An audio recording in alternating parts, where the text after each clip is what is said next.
voit beaucoup de souffrances, de misère au quotidien, on les voit directement, tous les jours.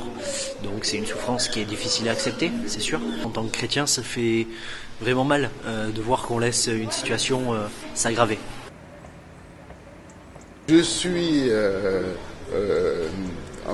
assez consterné de voir la situation qu'ils vivent, vu les problèmes qu'ils ont dans leur pays, problèmes de guerre, problèmes d'insécurité qui font qu'ils fuient leur pays pour venir se réfugier à Calais avec l'espoir d'être en Angleterre. Nous, ça fait plus de 15 ans que la réalité existe. Ça a commencé avec la guerre au Kosovo. Donc vous imaginez que c'est quelque chose qui dure. Donc il y a d'abord une exaspération parce que il y a une certaine culpabilité qui pèse, qu'il faut bien vraiment prendre en compte.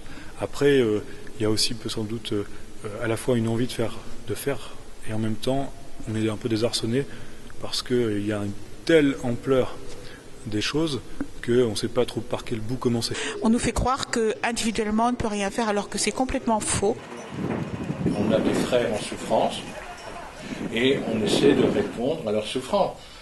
Moi, j'aime bien redire souvent que lorsque le Christ rencontre quelqu'un, sa question principale, c'est de dire « De quoi as-tu besoin et que puis-je faire pour toi ?» Peu importe leur culture, peu importe leur religion, peu importe leur histoire. J'ai rencontré des hommes et des femmes. Je n'ai pas rencontré des migrants. J'ai rencontré Mohamed, Abdallah, etc. Et la relation change. On a créé des liens avec une partie de la communauté érythréenne qui était chrétienne et qui partageait la même foi que la nôtre. Donc on les a invités aussi dans des temps communs avec notre communauté le dimanche. Voilà, et c'est petit à petit comme ça que le travail s'est développé. Donc là aujourd'hui, on a pu acheter un chapiteau, implanter comme une église ici. Tous les vendredis après-midi, donc on allait à peu près 3-4 personnes, donc apporter du thé, et puis passer un moment avec eux aussi. Et je crois vraiment que nous, ça nous fait du bien, et puis eux, ça fait du bien aussi un petit peu.